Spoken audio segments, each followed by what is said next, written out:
Hello and welcome to my channel, Refreshing Words with Danielle Brooks. I am walking through a series on my healing journey.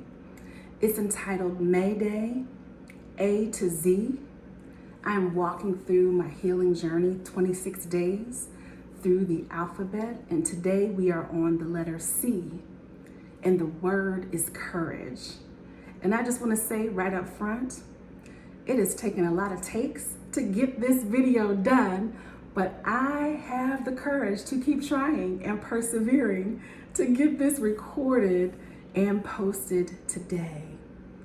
Because part of my healing journey and being courageous is keeping promises to myself, trusting myself. My healing journey has caused me to dig deep and learn how to trust myself. I made so many decisions out of hurt and pain and unhealed trauma that as I began to heal and address these things within my soul, I felt like I could not make a decision because so many of my decisions had pretty bad consequences just because of the state I was in when I made the decisions. And so keeping a promise to myself has been part of my courage on this healing journey, that I can make good decisions, that I can trust my instinct, and therefore having the courage to keep moving forward in the things along the way. Also, when I think about courage, the courage I've had to be vulnerable. I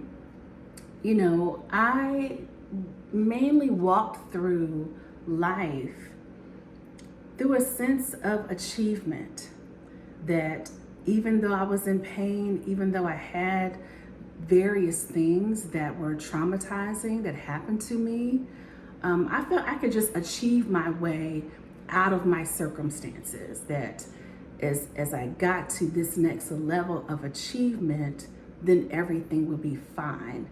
And I compartmentalized things and kind of buried them down and locked them away deep down inside.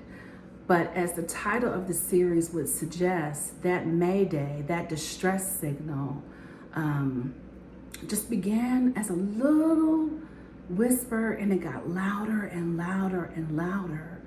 And so I had to have the courage to be vulnerable and break some of those things open to deal with what I thought I could just bury and put away.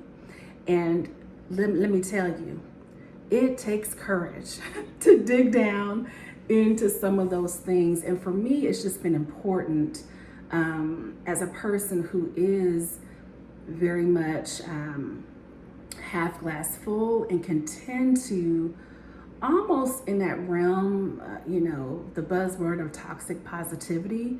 I think I could tend and lean into that realm.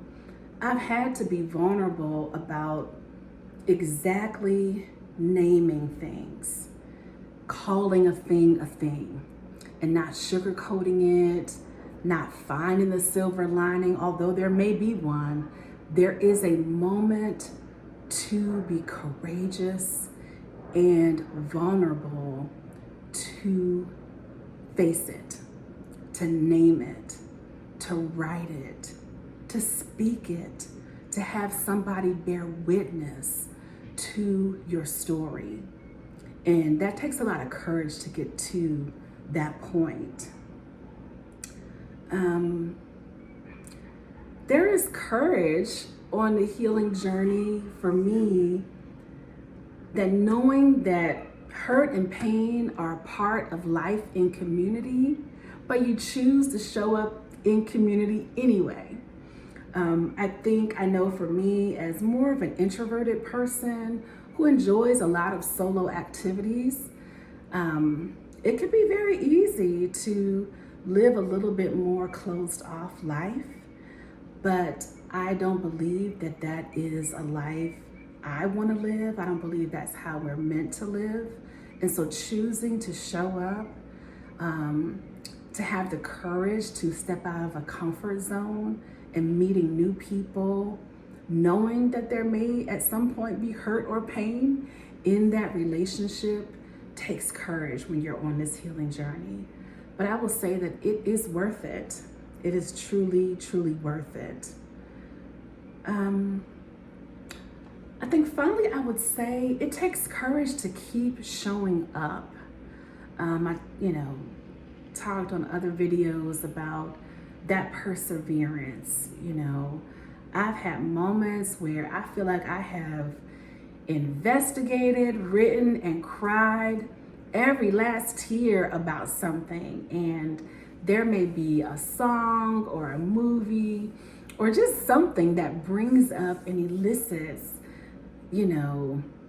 some level of emotion about it. And it can just feel like, man, I don't want to do this. Maybe that other life I had wasn't so bad, kind of like, maybe I'll just stick with the devil I know, because it's uncertain on the healing path. You don't know, who am I going to be on the other side of this? Who's going to be standing with me on the other side of this?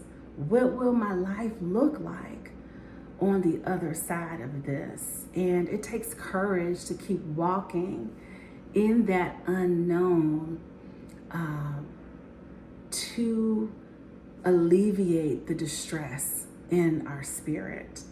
And so continuing to show up as you're healing, to continue to show up on the days when, the old me wants to rise up, or I get confronted with something that I wasn't prepared for.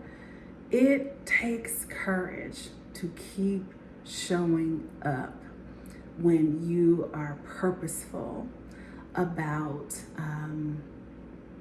doing something different, choosing to be different, choosing not to be a victim, choosing to step into power is a courageous act when you are choosing to live healed. We live in a world that is, it's just traumatizing. One of my friends, Lorana Hughes, she's like, this is just a traumatizing world, and that is truth. So to be deliberate about healing and choosing to walk in love and to practice a way of being that it says, I see you and I see myself and I want to build something better, is a courageous act. It's a courageous act to choose to walk in truth and healing. And so I thank you so much for, I think today may be a shorter video, but for anyone who is walking a path of self-discovery, of, facing dark moments in life, you are a courageous warrior. And I salute you and I encourage you to keep walking, to keep pressing, to keep showing up for yourself, to be encouraged and know that you are courageous. This is not an easy path. If it was, we wouldn't be out here all traumatized if healing was easy. And so if any of this resonates with you, I would appreciate a like or a share. Thank you so much for watching. Thank you in advance for your comments. And join me in the comments if there's something that maybe a C word, or if you have moments of your courage that you want to share and get some affirmation and some encouragement along the way to keep pressing forward. I welcome your comments in the comment section of this video. I will see you tomorrow for those who are joining me in real time in 2025 as I go through the alphabet all the way from A to Z on the healing path. Have an incredible day. Take care.